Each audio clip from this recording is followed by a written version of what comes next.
طریقہ کار یہ تھا کہ درس قرآن سے پہلے اعلیٰ حضرت کی ایک نعت یعنی کچھ اشعار پڑھا کرتے تھے، آج ان کی سنت پہ عمل کرتے ہوئے ویسے بھی اعلیٰ حضرت کا کلام قرآن و حدیث کا ترجمہ ہے، اور سب سے بڑی خوبی یہ ہے کہ آپ کے کلام میں عشق رسول پھوٹتا ہے اور سینوں میں لگتا ہے، اور عشق رسول کی جو شمع ہے وہ بھڑکتی ہے۔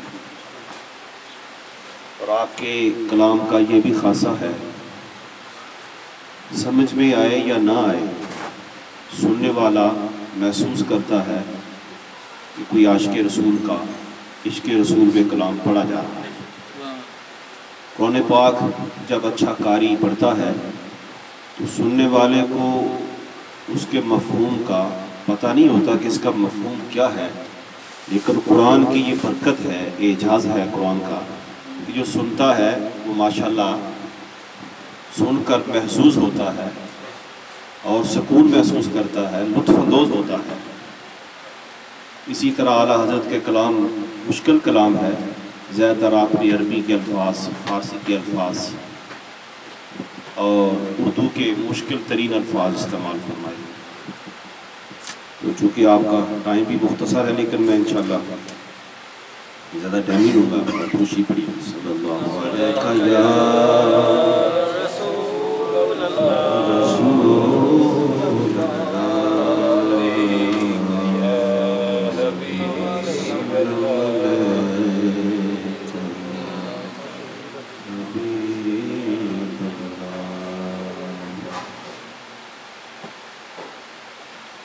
زمین و زمان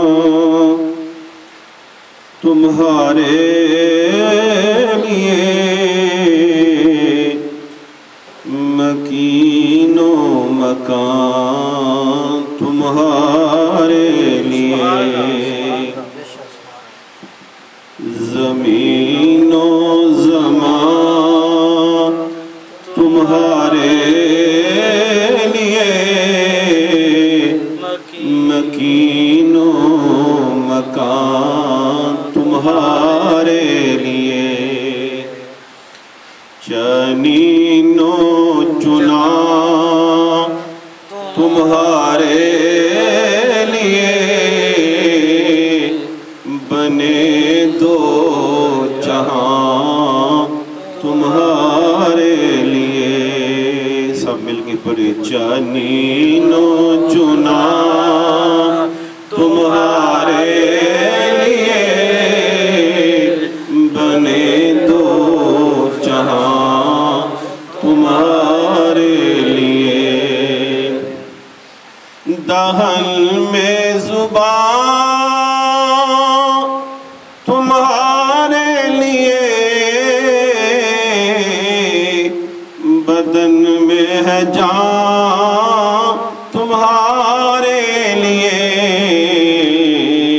ہم آئے یہاں تمہارے لیے، اٹھیں بھی وہاں تمہارے لیے، ہم آئے یہاں تمہارے لیے، اٹھیں بھی وہاں تمہارے لیے، کلیم و نجی مسیح و صفی، خلیل و رضی، رسول و نبی، عتیق و وسیع، غنی و علی، ثنا کی زبان تمہارے لیے، عتیق ابو بکر صدیق، وسیع حضرت عمر، سبحان اللہ، عتیق و وسیع، غنی و علی، ثنا کی زبان تم تمہارے لیے۔ آدم صفی اللہ، حضرت آدم سے لے کر حضرت مسیح روح اللہ تک سب نے میرے آقا کی نعتیں پڑھی۔ تو فرمایا حضرت ابو بکر نے بھی آپ کی نعتیں پڑھی ہیں، حضرت عمر نے بھی آپ کی نعتیں پڑھی ہیں، حضرت عثمان غنی ذی النورین بھی آپ کی نعتیں پڑھا کرتے تھے، اور حضرت علی مرتضیٰ شیر خدا حیدر کرار رضی اللہ تعالیٰ عنہ وہ بھی آپ کی نعتیں پڑھا کرتے تھے۔ ہر بندے نے اتنے بڑی شخصیات نے آپ کی نعتیں پڑھی ہیں۔ ہم جیسا گناہگار اگر سرکار کی شان میں کوئی نعت کوئی کلمات کہتا ہے تو یہ ہماری خوش قسمتی ہے۔ عتیق و وسیع غنی و علی ثنا کی زبان تمہارے لیے، زمین و زمان تمہارے لیے، مکین و مکان تمہارے لیے۔ یہ شمس و قمر، یہ شام و سحر، یہ برگ و شجر، یہ باغ و ثمر، یہ تیغ و سپر، یہ تاج و کمر، یہ حکم رواں تمہارے لیے۔ سورج چاند جو چل رہا ہے، صبح شام جو آتی ہے، یہ پھلوں کا پھل جانا، پھولوں کا کھل جانا، یہ جتنا جو نظام چل رہا ہے یہ سب میرے آقا کا ایک رنگ ہے۔ آپ فرماتے ہیں اول ما خلق اللہ نوری کل الخلائق من نوری، سب سے پہلے اللہ نے میرا نور پیدا فرمایا اور پھر میرے نور سے ساری مخلوق پیدا فرمایا۔ یہ تیغ و سپر، یہ تاج و کمر، یہ حکم رواں تمہارے لیے، زمین و زمان تمہارے لیے، مکین و مکان تمہارے لیے۔ خلیل و نجی، مسیح و صفی، سبھی سے کہیں بنی۔ قیامت کا دن ہوگا، ہر بندہ اپنے نبی کے پاس جائے گا، سارے لوگ جائیں گے آدم علیہ السلام کے پاس۔ ہماری آج کوئی حالت کرے تو لوگ انبیاء کرام بھی فرمائیں گے اذهبوا الی غیری، کسی اور کے پاس جاؤ۔ عیسیٰ علیہ السلام کے پاس جائیں گے اینڈ پہ، تو عیسیٰ علیہ السلام فرماتے ہیں میں تمہیں بتاتا ہوں ایسے نبی کے پاس جاؤ جو یہ نہیں کہیں گے کسی اور کے پاس جاؤ، وہاں تمہارا کام بن سکتا ہے۔ لوگ جب آپ کے پاس آئیں گے، میرے آقا کے پاس آئیں گے جو امام الانبیاء بھی ہیں، پوری کائنات کی جان ہے، تو میرے آقا فرمائیں گے آنا رہا، میں تو ہے ہی اس لیے ہوں کہ آج تمہاری ہیلپ کروں۔ اعلیٰ حضرت نے اب اس کا ترجمہ کیا ہے۔ خلیل و نجی، مسیح و صفی، سبھی سے کہیں تو بنی،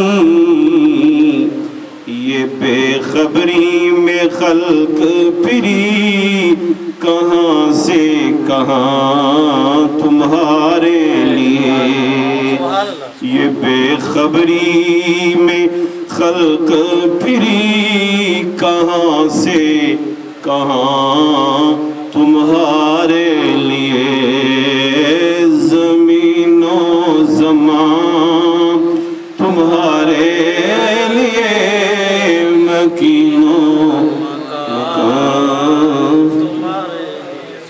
اشارے سے چاند چیر دیا، چھپے ہوئے خور کو پھیر لیا۔ لوگوں نے سوال کیا اللہ کے نبی ہیں، دعویٰ کرتے ہیں کوئی معجزہ بھی دکھائیں، آپ فرماتے ہیں کیا دیکھنا چاہتے ہو؟ حبیب یمنی کہنے لگا ہمیں پتہ ہے کہ جادو زمین پر تو چل سکتا ہے، آسمانی مخلوق پہ نہیں چل سکتا ہے، ہم چاہتے ہیں کہ چاند کے 2 حصے کر کے دکھائیں، 2 ٹکڑے کر کے دکھائیں۔ میرے آقا نے اشارہ فرمایا چاند کے 2 حصے کر دیے۔ میں لوگوں گواہ ہو جاؤ، اس بات میں گواہ ہو جاؤ۔ چنانچہ قرآن میں بھی آتا ہے، حدیث میں بھی آتا ہے کہ میرے آقا نے چاند کے 2 حصے فرمائے۔ ڈوبا ہوا سورج آپ عصر پہ لائے کہ حضرت علی نے ابھی عصر کی نماز پڑھنی ہے، قضا ہو گئی تھی، اور وجہ بھی آپ کی ذات تھی کہ آپ سو رہے تھے، آپ نے عصر کی نماز پڑھ لی تھی لیکن حضرت علی نے ابھی نماز عصر نہیں پڑھی تھی۔ آپ رام فرما رہے ہیں تو حضرت علی نے جگایا نہیں، کیونکہ اب جگاتا ہوں کہ سرکار کی نیند میں خلل آئے گا، بے ادبی ہے۔ فرض چھوڑ دیا لیکن نبی کی اطاعت کو نہیں چھوڑا، یہ عشق رسول کا تقاضا تھا۔ پھر آنکھوں میں حضرت علی کی تو کبھی نماز قضا نہیں ہوئی، آج ہو گئی ہے۔ اطاعت رسول میں، محبت رسول میں، ادب رسول میں قضا ہو گئی ہے۔ آپ اٹھ جاتے ہیں، فرمایا علی کیوں رو رہے ہو؟ عرض کیا حضور نماز عصر چلی گئی۔ فرمایا نہ گھبرا، آپ نے دعا فرمائی۔ اللہ پاک نے فرمایا محبوب آپ خود انگلی کا اشارہ فرمائے، سورج جب واپس آئے گا۔ اعلیٰ حضرت نے دونوں چیزوں کا ذکر فرمایا ہے۔ اشارے سے چاند چیر دیا، چھپے ہوئے خور کو پھیر لیا۔ خور خورشید سے ہے، خورشید سورج کو کہتے ہیں فارسی میں۔ چھپے ہوئے خور کو پھیر لیا، کہ ہوئے دن کو عصر کیا، یہ تاب و تواں تمہارے لیے۔ یہ خاصہ بھی میرے آقا کا ہے۔ آج تک کسی نبی نے چاند کو 2 حصوں میں نہیں کیا، آج تک کسی رسول نبی نے، اللہ کے نبیوں کا بڑا مقام ہے، بڑے معجزات ہیں ان کے، لیکن یہ خاصہ آمنہ کے لال کا ہے کہ ڈوبا ہوا سورج واپس عصر پہ لائے ہیں۔ گئے ہوئے دن کو عصر کیا، یہ تاب و تواں تمہارے لیے۔ زمین و زمان تمہارے لیے، مکین و مکان تمہارے لیے۔ صبا وہ چلے کہ باغ پھلے، وہ پھول کھلے کہ دن ہوں بھلے۔ لوا کے تلے ثنا میں کھلے، رضا کی زبان تمہارے لیے۔ لوا جھنڈا ہوگا قیامت کے دن میرے آقا کا، جس میں آقا فرماتے ہیں سارے نبی میرے جھنڈے کے نیچے ہوئے۔ اعلیٰ حضرت فرماتے ہیں جب یہ ماحول ہو تو ہم بھی وہاں سرکار کے عاشقوں میں ہمارا بھی نام ہوگا۔ اللہ کی طرف سے اجازت ہو تو ہم سرکار کی اس وقت بھی نعتیں پڑھیں گے۔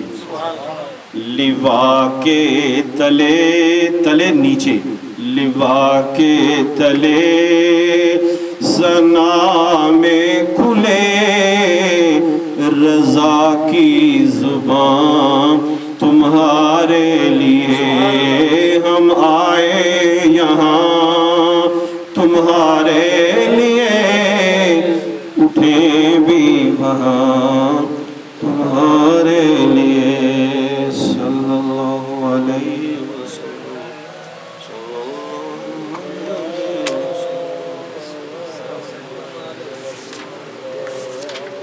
السلام علیکم۔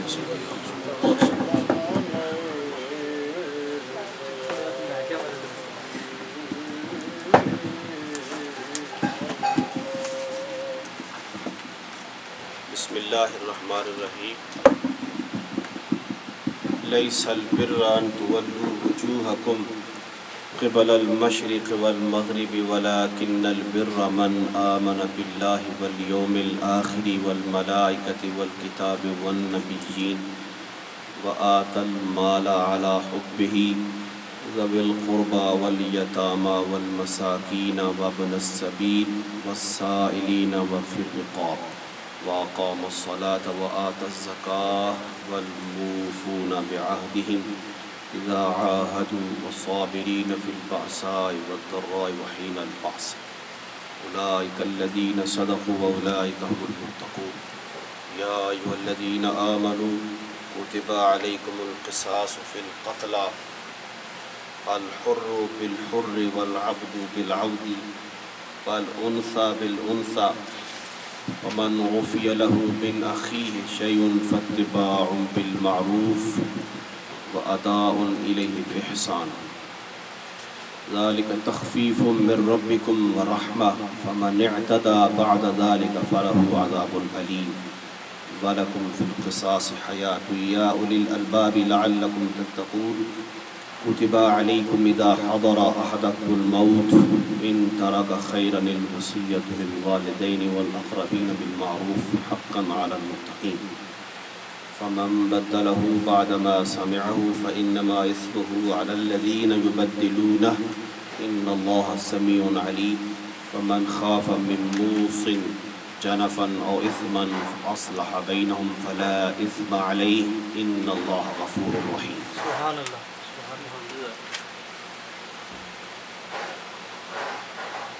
ایک 176 آیت آپ کی مکمل ہے، وہاں سے شروع کیا ہے اور 182 آیت تک تلاوت کی ہے. سبحان اللہ. دوسرا سپارہ ہے اور چھٹا رکوع یہاں سے شروع ہو رہا ہے. سبحان اللہ. اور تیسری بات کہ یہ ایک سپارے میں 4 کوارٹر ہوتے ہیں، یہاں سے دوسرا کوارٹر شروع ہو رہا ہے، اس کا پہلا رکوع ہے. لیس البر ان تولوا وجوہکم قبل المشرق والمغرب. یاد رہے آج کا جو ابھی ہم نے تلاوت کی ہے قرآن پاک کی، اللہ تعالیٰ نے اس رکوع کے اندر 4 چیزوں کا ذکر فرمایا ہے. عقائد،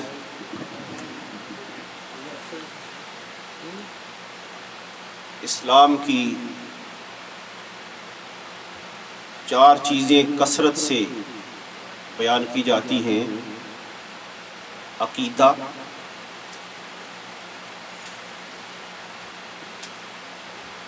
عبادات، عبادت کا ذکر.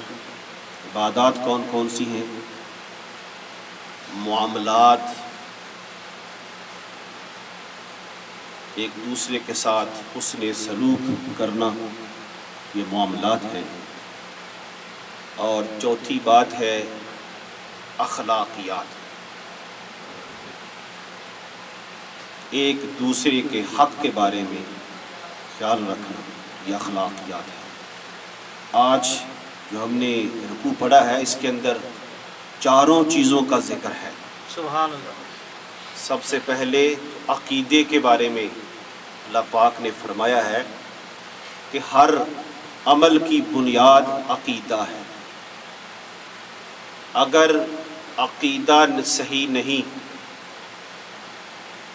تو وہ اس کا جو عمل ہے اس کا فائدہ نہیں ہے. اس کی مثال یوں ہے،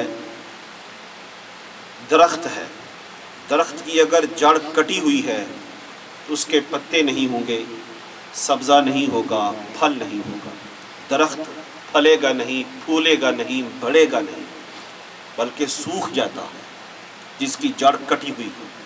اور قرآن پاک نے اس کی مثال دی ہے.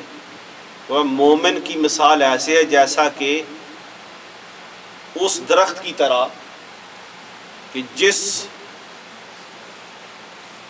درخت کی جڑیں زمین پہ گڑی ہوئی ہیں اور اس کی شاخیں آسمانوں تک پھیلی ہوئی ہیں.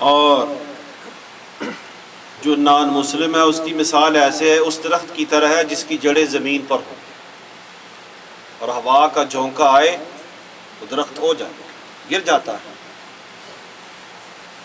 لیکن مومن بڑا مضبوط ہے، اس کی جڑیں زمین پر گھڑی ہوئی ہیں، سبحان اللہ، شاخیں آسمان پہ لگی ہوئی ہیں۔ سبحان اللہ، جتنی مرضی ہوائیں آتی رہیں، مصیبتیں آتی رہیں، پریشانیاں آتی رہیں، یہ ایمان سے بھاگتا نہیں۔ سبحان اللہ، اس کی مثال ایسی۔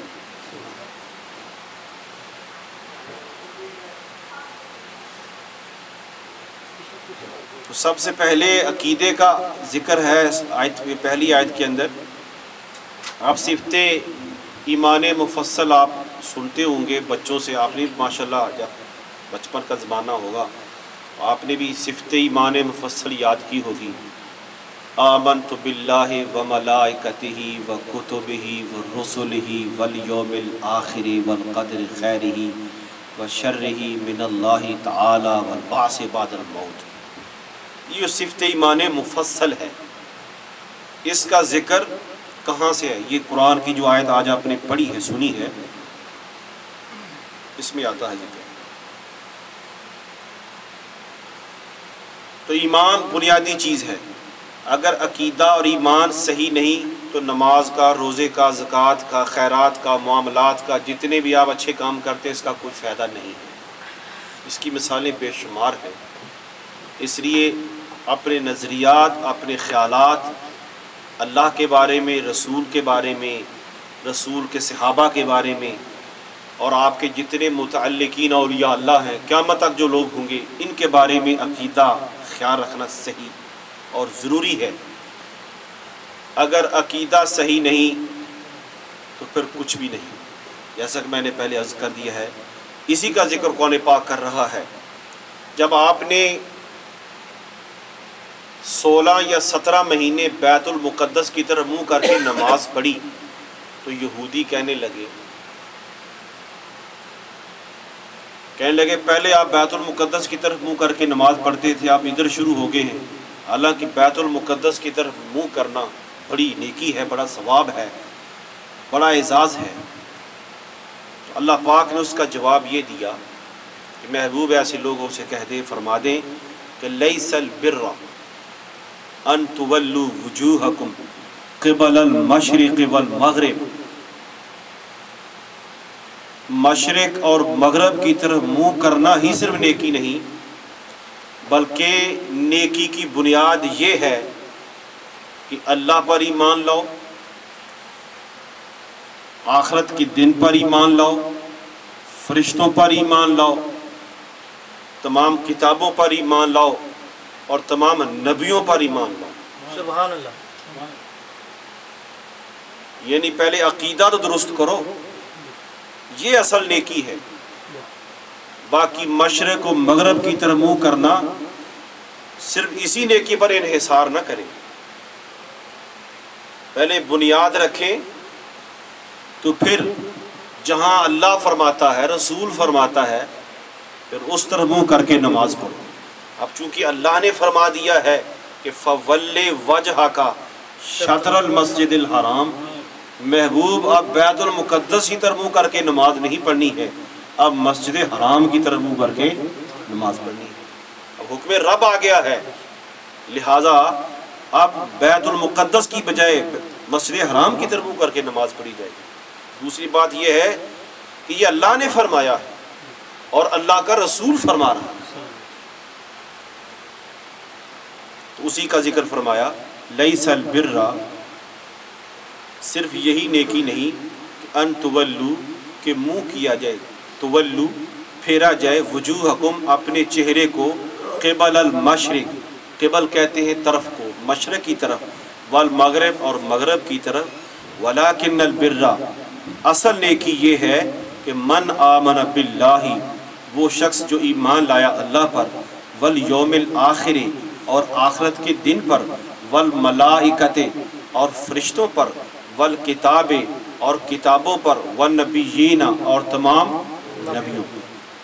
یہاں تک عقیدے کا ذکر ہے. تو اللہ پاک نے عقیدے کی اہمیت دلائی ہے. انما الاعمال بالنیات، ہر عمل کی بنیاد نیت پر ہے. جیسی نیت ہوگی ویسا عمل ہوگا، جیسا عقیدہ ہوگا ویسا اس کا صلہ ہوگا، ویسے اس کا آگے معاملہ ہوگا. آگے فرمایا معاملات کے بارے میں. معاملات کیا ہیں؟ کہ اپنا مال اللہ کی محبت میں، اللہ کی رضا کے لیے رشتہ داروں کو دینا، یتیموں کو دینا، مسکینوں کو دینا، ابن سبیل مسافروں کو دینا، وسائلین جو سوال کرنے والے محتاج آدمی اگر آپ کے دروازے پہ آئیں تو ان کو اپنی طرف سے عطا کرنا. وفی الرقاب، غلام کو پیسہ دے کر اس کو آزاد کروانا. وہ زمانے میں یہ ہوتا تھا کہ بندہ غلام ہوتا تھا، اگر وہ مالک اس کو کہتا ہے کہ تم 10,000 روپے مجھے دے دو تو میں تمہیں چھوڑ دیتا ہوں، آزاد کر دیتا ہوں. تو اگر کوئی ایسا بندہ ہے، اچھا آدمی ہے، مسلمان ہے، نیک ہے، تو فرمایا اس کے بدلے میں اس بندے کو پیسہ دیں تاکہ وہ آزادی حاصل کر لے. حضرت بلال کو ابوبکر صدیق نے بہت بڑی رقم دے کر آپ نے حضرت بلال کو آزاد فرمایا تھا. حضرت بلال کی شان تو آپ کو پتہ ہے، اذان سے روک دیا گیا. فرمایا جب تک بلال اذان نہیں پڑھے گا دن بھی نہیں نکلے گا. یہ بھی ایک ثواب تھا. تو فرمایا غلامی کے کسی کی گردن کو، رقب، یہ رقاب رقبہ سے ہے، گردن کو کہتے. مقصد یہ ہے کہ یہ گردن کسی کے انڈر میں ہے، کسی کے تحت میں ہے، لہذا اس کو آزاد کرنے کے لیے فرمایا کسی کو پیسے دے جو غلام ہے وہ آزادی حاصل کر لے. تو یہ بھی ثواب ہے. تو یہاں تک معاملات کا ذکر ہے. سبحان اللہ. احسان کرنا دوسروں کے ساتھ. اب آگے ذکر آیا وَأَقَامَ الصَّلَاةَ وَآتَى الزَّكَاةَ، نماز کو ہمیشہ پڑھنا، نماز کو قائم کرنا. یہاں عبادت کا ذکر آیا. اسلام کے 5 رکن ہیں، یعنی جو اہم بنیادی ہیں، نماز، روزہ، زکوٰۃ، خیرات وغیرہ جو ہے، ان میں سے اہم جو 2 عبادتیں ہیں، نماز کا پڑھنا اور زکوٰۃ کا دینا. نماز کے بارے میں ہے کہ نماز کو صحیح پڑھنا ہے، وقت پہ پڑھنا. نماز کو صحیح پڑھنا، وقت پہ پڑھنا، ہمیشہ پڑھنا. ایسا نہیں کہ 2 پڑھ لی 3 چھوڑ دی، 3 کو پڑھ لیا 2 کو چھوڑ دیا. تو یہ اقامت صلاۃ نہیں ہے. اقامت صلاۃ یہ کہ ہمیشہ پڑھے، 5 پڑھے اور وقت پہ پڑھے، قضا کر کے نہ پڑھے. کیونکہ قضا ایسے جیسا کہ مالک نے آرڈر کیا بھائی ابھی کام کرنا ہے، تو آپ کام نہیں کریں گے تو مالک ناراض ہو جائے گا، جاب سے چھٹی ہو سکتی ہے. یا کر دیتے ہیں تو سلو کرتے ہیں، لیٹ کرتے ہیں، دیر سے کرتے ہیں تو مالک پھر بھی ناراض ہوتا ہے. اگرچہ آپ کر تو دیتے ہیں لیکن مالک کہتا ہے مجھے تو پہلے چاہیے تھا. یہ ایک سسٹم ہے یہاں دنیا کا. ایسے ہی اقامت صلاۃ کیا ہے؟ ہمیشہ پڑھو، وقت پہ پڑھو اور صحیح پڑھو. وآت الزکاۃ، اور زکوٰۃ دو. زکوٰۃ کا جو حکم ہے یہ اللہ پاک نے نماز اور زکوٰۃ دونوں کا ذکر کثرت سے کیا ہے. کیوں؟ اس لیے کیا ہے کہ جو نمازی حضرات ہیں، جو نماز پڑھتے ہیں، انہیں پتہ ہوتا ہے کہ مسجد میں آنے والا فلاں بندہ کس پوزیشن کا ہوتا ہے. اس کو اپنی وہاں کے نمازیوں کے بارے پتہ ہوتا ہے کہ اس کی مالی حالت کمزور ہے، فلاں کی حالت کمزور ہے. اور یہی وجہ ہے کہ لوگ مسجد کا رخ کرتے ہیں کہ شاید وہاں کوئی سخی آدمی ہوگا، کوئی دینے والا ہوگا، کوئی خیرات کرنے والا ہوگا. تو لوگ سوال کرتے ہیں، تو وہاں گیدرنگ ہوتی ہے، اکٹھ ہوتا ہے. ایک دوسرے کی خبر ہو جاتی ہے کہ فلاں کس حال میں ہے۔ تو چونکہ زکوٰۃ کا حکم نمازی کے ساتھ ہے کہ نمازی جو نماز پڑھے گا مسجد میں جا کر اس کو خبر ہوگی کہ فلاں کس حال میں ہے، تو جس نے نماز ہی نہیں پڑھی اس کو کیا خبر کہ فلاں کس حال میں ہے۔ یہی وجہ ہے کہ جو بے نماز ہوتے ہیں، مالدار ہوتے ہیں لیکن بے نماز ہوتے ہیں، مسجد میں کم جاتے ہیں، وہ زکوٰۃ کھا جاتے ہیں، زکوٰۃ نہیں دیتے ہیں۔ زکوٰۃ فرض ہے، سال میں 2.5% کے حساب سے، اگر 100 روپیہ ہے، $100 ہے، تو اس میں سے $2.50 آپ کو دینے فرض ہیں، لیکن اس صورت میں کہ اگر آپ کے پاس ایک $100 ہے، قرضے سے زائد ہے، قرضہ بھی آپ نے کسی کا نہیں دینا، آپ کی ضرورت سے بھی زائد ہے، اور اس $100 پر سال گزر جاتا ہے، یہ مثال دے رہا ہوں، قرضہ بھی نہیں دینا ہے، ضرورت سے زائد ہے، $100 پہ سال گزر جاتا ہے، اب اسلام کہتا ہے کہ اس میں سے $2.50 جو ہیں اللہ کے راہ میں دو، یہ دینے فرض ہیں، آپ اسی حساب سے آگے لے لیں، $1000 ہے، 2000 ہے، تو اسی حساب سے آگے زکات دیں، یہ فرض ہے، اللہ کی طرف سے یہ حکم نامہ ہے، اور جو نہیں دے گا قیامت کے دن یہی مال، قرآن پاک میں آتا ہے کہ یہ بظاہر تو ہماری یہ روپے میں صورت میں کاغذ کی صورت میں ہے، لیکن حقیقت میں یہ مال سونے چاندی کی صورت میں ہے۔ ڈالر کا جو ریٹ ہے یہ سونے کے حساب سے بنتا ہے پوری دنیا میں جو سسٹم ہے، تو اصل مال جو ہے وہ سونا چاندی ہے۔ فرمایا کہ یہ سونا چاندی جو تمہیں آج محبوب ہے، قیامت کے دن ہم اس کو پگھلائیں گے، گرم کریں گے، تو زکوٰۃ کھانے والوں کی پیشانیوں کو داغا جائے گا اس سے۔ فرمایا یہ تمہارا مال ہے، آج اسی مال سے تم اس کی سزا کھاؤ، اور حدیث میں آتا ہے کہ یہ بہت بڑا سانپ بن جائے گا اور انسان کو ڈسے گا اور کہے گا کہ میں تمہارا وہ مال ہوں جو تو نے دنیا کے اندر اللہ کے راہ میں نہیں دیا۔ تو زکوٰۃ دیا کرے، احباب کو اس کا خاص خیال رکھا کرے، اور زکوٰۃ جب دیتے ہیں تو مال صاف ہو جاتا ہے، ستھرا ہو جاتا ہے، اس میں پھر کئی برکتیں آتی ہیں۔ جب بچے کھائیں گے بچے صحت مند رہیں گے، بیماریوں سے بچے رہیں گے، پریشانیوں سے بچے رہیں گے آپ، اور جب زکوٰۃ کا مال کھائیں گے تو نقصان کیا ہوگا؟ بچے، فیملی، احباب بیمار ہو جائیں گے، پیسہ ادھر چلا جائے گا، ڈاکٹروں کی طرف چلا جائے گا، پریشانی آئے گی، بے چینی آئے گی۔ تو یاد رہے کہ رزق جو ہے، رزق حلال، یہ بنیادی چیز ہے۔ گھروں میں سکون چاہتے ہو، اولاد کے اندر سکون چاہتے ہو، دلی سکون چاہتے ہو، تو مال حلال کھاؤ اور کماؤ، تھوڑا کھا لیں لیکن مال حلال ہو، اسی میں عبادت ہے، اسی میں سکون ہے، اسی میں مزہ ہے، اور اسی میں عزت ہے۔ زیادہ مال کمائیں گے لیکن 2 نمبر کا ہوا، یا کچھ حلال کا ہے کچھ حرام کا ہے، وہ بھی اچھا نہیں۔ وہ تو ایسا ہے جیسا کہ آپ پاک پانی ہے، دودھ ہے، اس کے اندر آپ شراب کے قطرے ڈال دیتے ہیں، پیشاب کے قطرے ڈال دیں، تو کیا وہ حلال ہو جائے گا؟ وہ پاک ہو جائے گا؟ اس نے تو حلال کو بھی حرام کر دیا، ناپاک کر دیا۔ اسی طرح حرام مال کو جب آپ، جس بندے نے زکوٰۃ نہیں دی ہے، تو گویا یہ زکوٰۃ آپ کا حق نہیں ہے، یہ دوسروں کا حق ہے۔ تو جب آپ نے زکوٰۃ کھا لی تو گویا کہ آپ نے دوسروں کا حق کھایا، تو دوسروں کا حق کھانا اسلام میں منع ہے، اس لیے اس کی بڑی اہمیت ہے۔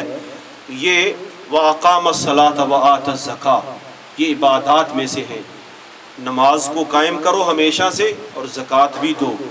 وَالْمُوفُونَ بِعَهْدِهِمْ إِذَا عَاهَدُوا، اور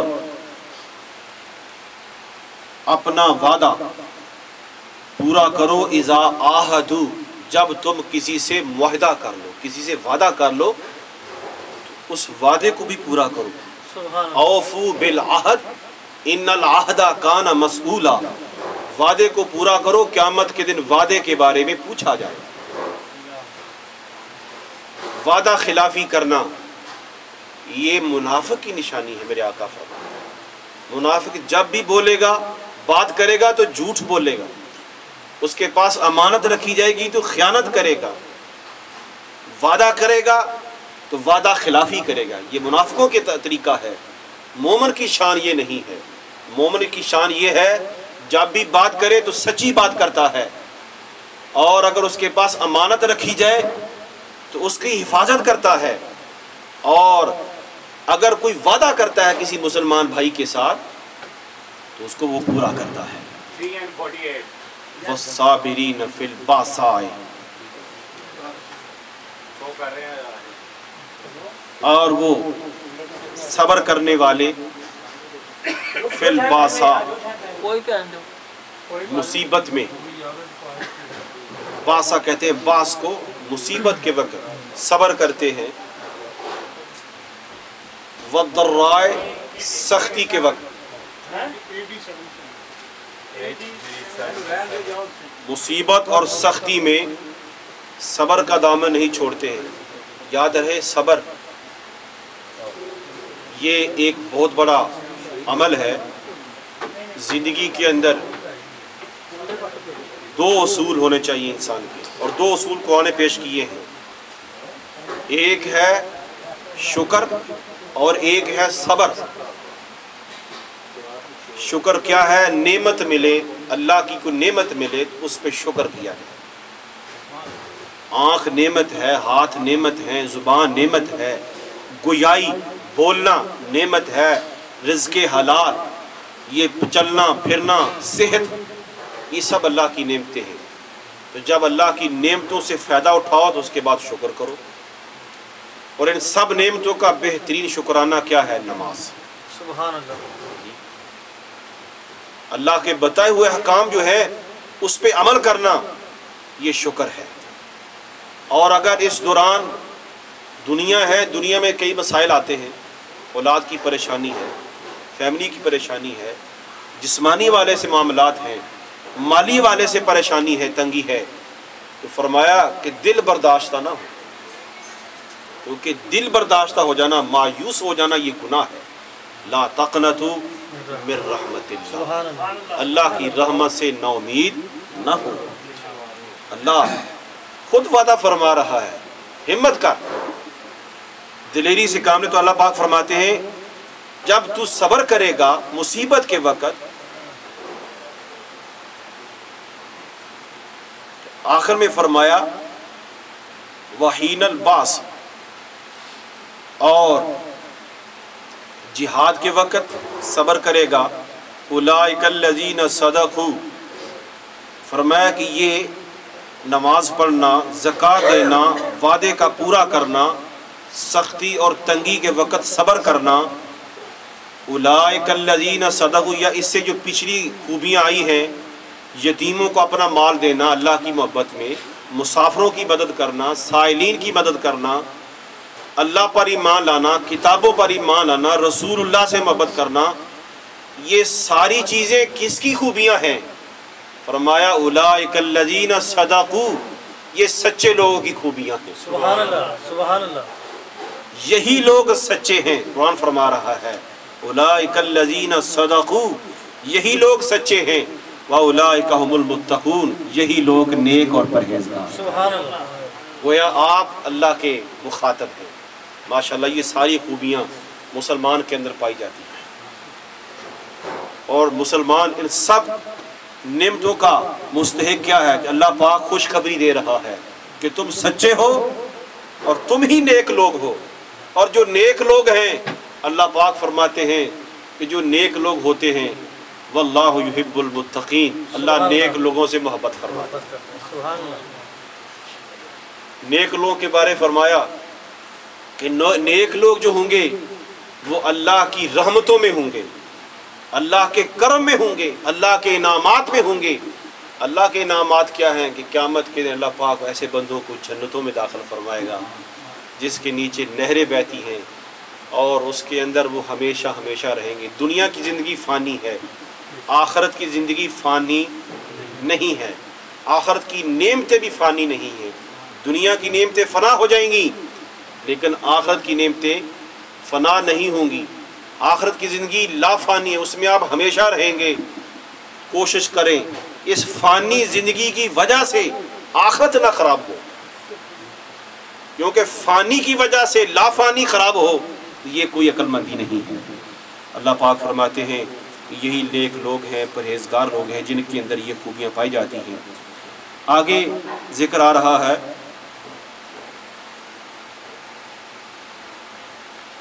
اخلاقیات کا۔ اخلاقیات کیا ہے؟ ایک دوسرے کا حق کے حوالے سے، ایک دوسرے کا ظلم سے بچنا، زیادتی کرنے سے بچنا۔ سب سے اہم مسئلہ کیا ہے؟ قتل، اس کا ذکر آ رہا ہے۔ فرمایا ایمان والو، قصاص تم پر فرض کر دیا گیا۔ قصاص کیا ہوتا ہے؟ کہ کسی بندے کے قتل کے بدلے میں قتل کرنا۔ اسلام سے پہلے یہ تھا کہ اگر کوئی بندہ قتل ہوتا ہے تو اس کے بدلے میں کئی بندے قتل کر دیتے ہیں، ایک بات۔ دوسری بات یہ تھی کہ اگر کسی نے، عورت نے اگر کسی بندے کو قتل کیا ہے تو اس عورت کو قتل نہیں کیا جاتا، بلکہ اس عورت کے بدلے میں کسی اور کو قتل کر دیا جاتا۔ یا کسی بندے نے کسی عورت کو قتل کیا ہے، اس جو قاتل بندہ ہے اس کو قتل نہ کرتے، عورت کو قتل کر دیتے۔ یا اسی طرح کسی غلام نے آزاد بندے کو قتل کر دیا تو غلام کو قتل نہ کرتے، قصاص نہ لیتے، اس سے کسی اور سے لے لیتے۔ تو یہ ایک سسٹم تھا جو جس نے زیادتی کیا اس سے نہیں لیتے تھے۔ تو قرآن پاک نے فرمایا نہیں، جس نے زیادتی کی ہے، جس نے قتل کیا ہے اسی کو قتل کیا جائے گا۔ اس کا ذکر قرآن پاک میں آیا ہے، اور فرمایا یا ایھا الذین آمنوا، اے ایمان والو، کوتبہ فرض کیا گیا ہے۔ کوتبہ کتابت سے ہے، اس کا معنی لکھنا ہوتا ہے، لیکن جب اس کا صلہ علی، یعنی اس کے بعد علی کا صلہ آئے، علی کا لفظ آئے، یہ فرضیت کے معنی میں آ جاتا ہے۔ اے ایمان والو، فرض کیا گیا ہے علیکم، تم پر، القصاص، قصاص فرض کیا گیا ہے، فی القتلى، جو ناحق بندہ قتل ہو اس کے بارے میں قصاص لینا۔ قصاص کیا ہے؟ کہ اس ناحق، جو مقتول ناحق مارا گیا ہے، اس کے بدلے میں اس کا بدلہ لینا، یہ قصاص ہے۔ بدلہ کیا ہے؟ کہ جس نے قتل کیا ہے اس کو بھی قتل کیا جائے۔ اگر یہ سسٹم ہمارے معاشرے میں، ہمارے ملکوں میں جو اسلامی لوگ ہیں اگر ہو جائے تو بہت بڑا جو ظلم ہے، جو زیادتی ہو رہی ہے، کہ جو ایک دوسرے کو مارتے، اگر ایک بندہ مارتا ہے اس کے بدلے میں وہ 10 مارتے ہیں، اگر انہوں نے اس کے 10 مارے ہیں تو وہ اس کے 20 مار دیتے ہیں۔ تو یہ ایک سلسلہ پہ چلاتا رہتا ہے۔ تو یہ ایک بہت بڑی وبا ہے ہمارے ملکوں میں جو پھیل رہی ہے۔ آپ دیکھیں جتنے بھی قتل ہو رہے ہیں، چونکہ قانون نہیں ہے، جس بیس پہ آ کر یہ سارا نظام خراب ہوتا ہے۔ تو فرمایا آگے کہ چونکہ عرب کا یہ دستور تھا کہ ایک دوسرے کو جس نے قتل کیا اس کو نہ قتل کرتے، تو اللہ پاک فرمانے ایسا نہیں کریں گے۔ الحر بالحر، آزاد بندے نے اگر قتل کیا ہے اس کے بدلے میں آزاد ہی قتل کیا جائے۔ اگر آزاد بندہ قتل ہوا ہے تو اس کے بدلے میں آزاد قتل کیا جائے گا۔ والعبد بالعبد، اگر غلام نے قتل کیا ہے تو اس کا قصاص غلام ہی سے لیا جائے گا۔ والانثى بالانثى، اگر قتل عورت نے کیا ہے تو قصاص عورت ہی سے لیا جائے گا، بندوں سے یا کسی اور سے نہیں لیا جائے گا۔ یہ اس کا ذکر قرآن پاک نے فرمایا ہے۔ فمن عفی لہ من اخیہ شیء فاتباع بالمعروف، آگے فرمایا کہ اگر کوئی صلح کر لے، مثلا اگر مقتول جن کا بندہ قتل ہوا ہے، اگر وہ راضی ہو جاتے ہیں پیسوں پر، جائیداد پر، کہ ہمیں اگر اتنے پیسے دے دیں، اتنی جائیداد دے دیں، اتنا، تو جو معاملہ طے ہو جائے اسے تعزیر کہتے ہیں یا اس کو دیت بھی کہتے ہیں۔ تو فرمایا جب طے ہو جائے کہ 2 لاکھ یا 3 لاکھ یا 10 لاکھ دیا جائے گا، تو فرمایا جو طے ہو گئے ہیں اب تو یہ جو طے ہونے والی بات ہے، اللہ پاک فرماتے ہیں کہ یہ ہم نے تمہارے لیے ایک رعایت رکھی ہے، گنجائش رکھ دی ہے، سبحان اللہ۔ وگرنہ رب تعالیٰ مالک ہے، وہ چاہتا ہے نہیں جس نے قتل کیا وہ قتل ہی۔ اس لیے بھی یہ گنجائش دی جا رہی ہے کہ پہلے امتوں میں ایسے ہی ہوتا تھا۔ موسیٰ علیہ السلام کی قوم میں تھا کہ اگر کسی نے قتل کیا ہے اس کو قتل ہی کیا جاتا، اس سے مال یا صلح صفائی نہیں ہوتی، لیکن اللہ پاک نے اس امت پر یہ کرم فرمایا کہ اگر مقتول راضی ہو جاتے ہیں مال پر تو ہاں ایسا ہو سکتا ہے۔ اب دونوں کو سمجھایا جا رہا ہے کہ مقتول جب قاتل سے مال وصول کرے تو اتنا ہی مال وصول کرے جو طے ہوا ہے، اور اب اس کے ساتھ زیادتی نہ کرے، قاتلوں کے ساتھ بلا وجہ ان پر چڑھائی نہ کرے۔ اسی طرح جب قاتلوں نے یہ طے کر لیا کہ ہم نے اتنا پیسہ دینا ہے تو اب ان کے اوپر بھی ذمہ داری ہے کہ اب وہ پیسہ دیں، اب ہیلے بہانے سے کام نہ لیں، سستی سے کام نہ لیں، اچھے طریقے سے ان کا جو مال ہے طے شدہ وہ واپس لوٹایا جائے۔ اب اللہ پاک اس کا ذکر فرما رہا ہے فَمَنْ عُفِيَ لَهُ، تو جس کے لیے اس کے بھائی کی طرف سے معافی کی گئی شیئن کچھ مال پر، تو فَاتِّبَاعٌ بِالْمَعْرُوفِ، مقتولین کو چاہیے، جو مقتولین کے وارث ہیں ان کو چاہیے کہ وہ جو طے ہوا ہے اس کے مطابق یعنی اچھے طریقے سے احسن طریقے سے ان سے مال وصول کریں۔ وَأَدَاءٌ إِلَيْهِ بِإِحْسَان، اور جنہوں نے مال دینا ہے یعنی قاتلوں نے مال دینا ہے، اب ان کے اوپر بھی ذمہ داری ہے کہ وہ اچھے طریقے کے ساتھ، احسان کے ساتھ، اچھے انداز کے ساتھ ان کی طرف مقتولین کی طرف مال کو لٹائیں، ادا کریں۔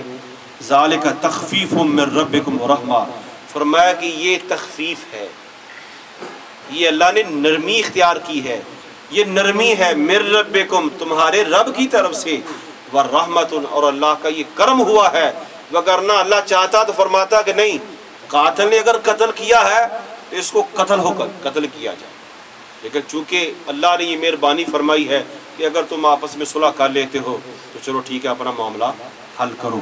فَمَنِ اعْتَدَىٰ بَعْدَ ذَلِكَ فَلَهُ عَذَابٌ أَلِيمٌ، جس بندے نے دے لینے کے بعد یا طے ہونے کے بعد ایک دوسرے کے ساتھ زیادتی کی، یعنی قاتل اور مقتول کے ساتھ زیادتی کرتا ہے یا مقتول قاتل کے ساتھ زیادتی کرتا ہے، اللہ پاک فرماتے ہیں جس نے تعدی کی، اعتدا متعدی بیماری سے ہے، فَمَنِ اعْتَدَىٰ، جس نے زیادتی کی، بعد ذالکا، اس قانون کے بعد، لین دین کے بعد، اللہ کے بتائے ہوئے قانون پر عمل کرنے کے بعد جس نے زیادتی کی، فَلَهُ عَذَابٌ أَلِيمٌ، ایسوں کے لیے دردناک عذاب ہے۔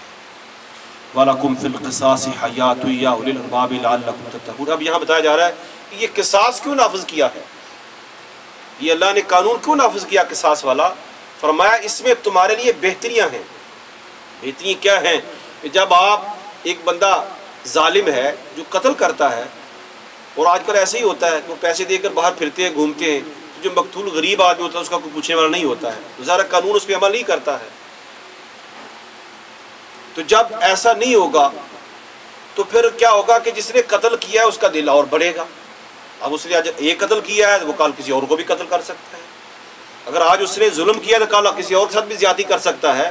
تو گویا کہ جب آپ قصاص نہیں لیں گے تو قاتل اور قتل کرے گا، تو فرمایا جب قصاص ہوگا، قاتل کو قتل کیا جائے گا، اس کی سزا ہوگی، اس پہ عمل کرو گے تو نتیجہ یہ نکلے گا کہ دوسرے لوگ اس سے اب عبرت حاصل کریں گے۔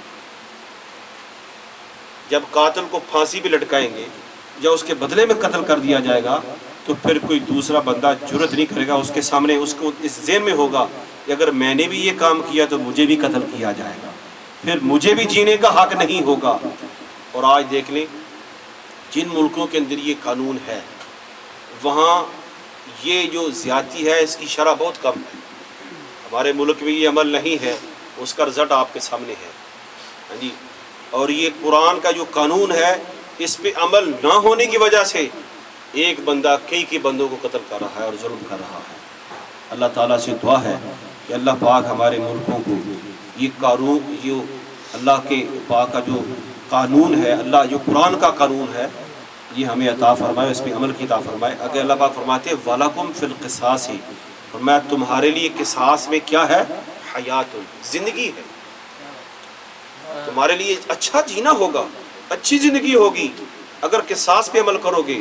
یا اولی الالباب، اے عقل مندو، اے عقل مندو، یہ خطاب ان سے بھی، عقل مندوں سے بھی ہے، یا یہ خطاب وہ لوگ جو قانون کو نافذ کرتے ہیں، بادشاہ بھی اس کا مخاطب ہے۔ اے اگر ملک بادشاہ، اگر تو اس ملک کا بادشاہ ہے، تیرے ہاتھ میں قانون ہے، یا جتنے بھی اس میں رعایا جو اس میں قانون کو نافذ کرنے والے ہیں، یہ سب ان کے اس چیز کے مخاطب ہیں۔ یا اولی الالباب، اے عقل مندو، لعلکم تتقون، قصاص کے اندر تمہارے لیے بہتری ہے تاکہ تم بھی اس برائی سے بچ جاؤ، تاکہ تم سب لوگ اس ظلم سے، اس قتل والے ظلم سے بچ جاؤ۔ اور یاد رہے، قتل کرنا کوئی چھوٹی سی بات نہیں، یہ بہت بڑا ظلم ہے۔ اس بندے کا آدمی عزیز قتل ہوتا ہے، بھائی قتل ہوتا ہے، بیٹا قتل ہو جاتا ہے، آپ اس سے پوچھیں کہ اس پر کیا گزرتی ہے۔ اس کی دل کی آواز ہے کہ اگر اس نے میرے بیٹے کو قتل کیا ہے، اب مزہ تب ہے کہ اس کو بھی قتل کیا جائے۔ تو جب قانون ایسا عمل کرے گا، اس پہ قانون، اس بندے پہ جب قانون نافذ ہوگا تو یقیناً مقتولین کی روح کو بھی سکون آئے گا۔ بڑے اس میں فائدے ہیں۔ اللہ پاک فرماتا ہے، اے عقل مندو، تمہارے لیے اس میں فائدے ہیں تاکہ تم بھی ان برائیوں سے بچ جاؤ جب تم اس پہ عمل کرو گے۔ کتب علیکم اذا حضر احدکم الموت۔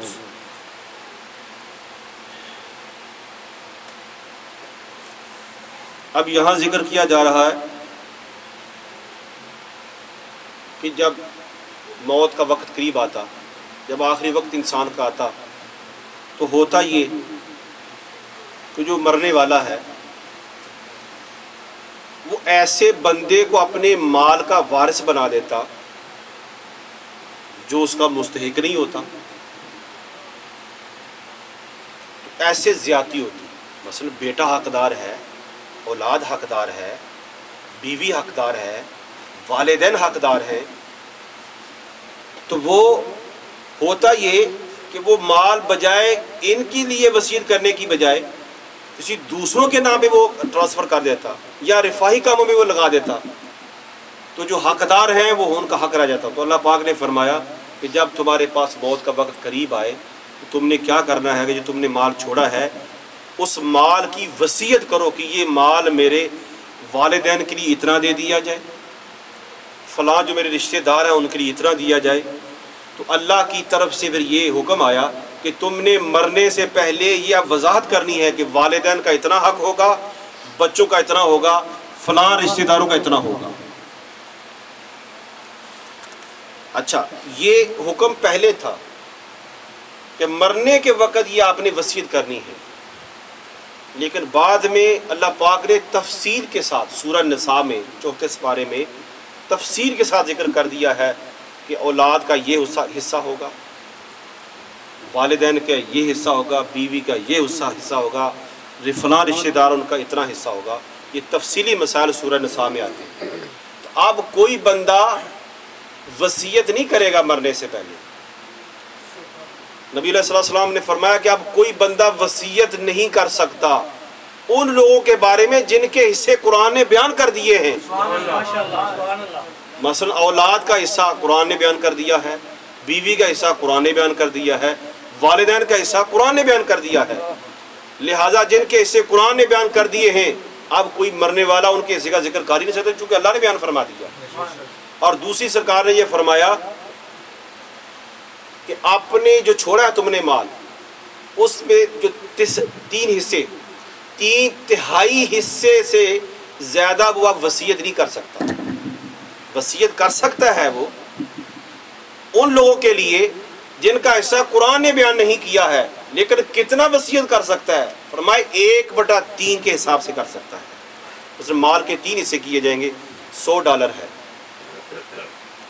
تو $65 جو ہیں یہ تو خود بخود وارثوں کی طرف چلے جائیں گے، اور جو باقی پیسے ہیں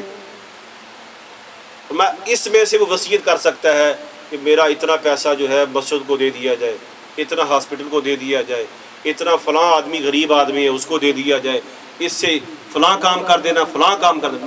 1/3 حصے مال میں سے وصیت کی جا سکتی ہے۔ اس سے زیادہ اگر وہ وصیت کرتا ہے کہ میرا ہاف مال یا میرا سارا مال، اب ایسا وہ نہیں کر سکتا۔ تو یہ قرآن پاک نے اس کا ذکر فرمایا ہے۔ تو اللہ پاک نے اسی کا ذکر فرمایا ہے، کتب علیکم، تم پر فرض کیا ہے، اذا حضر، جب حاضر ہو، احدکم الموت، تمہارے پاس موت حاضر ہو، یعنی موت کا وقت قریب ہو، ان طرح کا خیرہ، اگر کوئی بندہ مال چھوڑتا ہے، الوصیہ، وصیت فرض کی گئی ہے کن پر؟ مومنین کا، چونکہ مومنوں کا ذکر آ رہا ہے، اے مسلمانوں موت کے وقت وصیت کرنا تم پر فرض ہے، للوالدین، والدین کے لیے، والاقربین، رشتہ داروں کے لیے، بالمعروف، جو اچھا طریقہ ہے، جو ایک دستور ہے اس کے مطابق یہ وصیت کرنا فرض ہے، حقا علی المتقین، فرمایا کہ یہ ضروری ہے نیک لوگوں پر ایسا کرنا۔ تو میں نے عرض کیا کہ یہ جو حکم ہے نا مرنے سے پہلے وصیت کرنے والا، اب یہ حکم منسوخ ہو چکا ہے، اب ایسا وہ نہیں کر سکے گا، چونکہ والدین کا حصہ یا اولاد کا حصہ قرآن نے بیان کر دیا، میں نے پہلے عرض کر دیا ہے۔ اب اس آیت کا حکم منسوخ ہو چکا، آیت تو ہے لیکن آیت کا یہ جو والا حکم ہے نا اب یہ منسوخ ہے، اب بندہ کوئی ایسا نہیں کرے گا کہ میرے والدین کو اتنا حصہ دے دوں، میری اولاد کو اتنا حصہ دے دوں، نہیں، ٹھیک ہے نا۔ اب اس کے حصے چونکہ قرآن نے بیان کر دیا، ہاں وصیت کر سکتا ہے جن کے حصے قرآن نے بیان نہیں کیے ہیں، اور کتنا کر سکتا ہے؟ 1/3 کے حساب سے، اس میں سے وہ اپنے جہاں رفاہی کاموں میں وہ استعمال کرنا چاہے کر سکتا ہے۔ فَمَن بَدَّلَهُ بَعْدَ مَا سَمِعَهُ، جس نے تبدیل کر دیا یہ قانون سننے کے بعد، یعنی یہ اللہ تعالیٰ کے جو احکامات ہیں جنہوں نے سننے کے بعد ان کو تبدیل کر دیا، فَإِنَّمَا إِثْمُهُ عَلَى الَّذِينَ يُبَدِّلُونَهُ، بے شک اس کا گناہ ان لوگوں پر آئے گا جنہوں نے اللہ کے قانون کو بدل دیا۔ ان اللہ سمیع علیم، بے شک اللہ سنتا ہے اور اللہ کو علم ہے۔ فمن خاف من موص جنفا او اثما فاصلح بینہم فلا اثم علیہ ان اللہ غفور رحیم۔ اسی طرح فرمایا کہ جس کو یہ اندیشہ ہو کہ مرنے والا جو ہے وصیت کرنے والا وہ بے انصافی سے کام لے گا، بے انصافی سے کام لے گا، چونکہ یہ اسی جو وصیت ایسی کا ذکر آ رہا ہے تو میں نے تفصیل آپ کو بتا دی ہے، لیکن جب وصیت کرنے والا اس کا خطرہ ہو کہ یہ کسی کو زیادہ کسی کو کم دے دے گا یا کسی کے ساتھ زیادتی کرے گا، تو فرمایا فاصلح بینہم، اگر کوئی دوسرا بندہ یا تیسرا یا اس کا عزیز اس کی اصلاح کر دیتا ہے تو فلا اثم علیہ، تو پھر وصیت کرنے والے پر کوئی گناہ نہیں ہے، ان اللہ غفور رحیم۔ ومن خاف من موص، جسے اندیشہ ہے، خوف ہے، من موص، وصیت کرنے والے کی طرف سے، جنفن، بے انصافی کا، او اسمن، یا زیادتی کا، فاصلح بینہم، پس کسی دوسرے نے ان میں صلح کرا دی، یعنی جو خطرہ تھا کہ یہ زیادتی کرتا ہے لیکن کسی آدمی نے ان میں آپس میں اصلاح کر دی ان کے درمیان، تو فلا اثم علیہ، پھر ایسے وصیت کرنے والے پر کوئی گناہ نہیں ہے، ان اللہ غفور رحیم، بے شک اللہ بخشنے والا رحم فرمانے والا ہے۔ یہ آج کا یعنی رکوع تھا جس میں عقائد کا ذکر اور معاملات کا ذکر اور عبادات کا ذکر اور اخلاقیات کا ذکر، یعنی 4 چیزوں کا ذکر جو ہمارے روزمرہ کے مسائل ہیں، قرآن پاک نے آج ان کا تفصیلی ذکر فرمایا ہے۔ اللہ تعالیٰ سے دعا ہے کہ اللہ پاک ہم کو ان مسائل پہ عمل کرنے کی توفیق عطا فرمائے۔ وآخر دعوانا الحمدللہ رب العالمین۔ اللہم صلی علی سیدنا بعد الجود والکرم وعلیہ وصحبہ وبارک وسلم۔ ربنا آتنا فی الدنیا حسنۃ وفی الآخرۃ حسنۃ وقنا عذاب النار۔ مولا ہم سب کا یہاں بیٹھنا قبول فرما، احباب آئے ہیں تیرے پاک کلام کے بارے میں مسائل سنے، مولا ہم سب کا یہاں سننا سنانا قبول فرما۔ یا اللہ آج کی مجلس کے صدقے سے ہمارے صغیرہ کبیرہ گناہ معاف فرما، آئندہ گناہوں سے محفوظ فرما۔ جو احباب دوست بیمار ہیں تمام کو شفائے کلی عطا فرما، مظلوم کی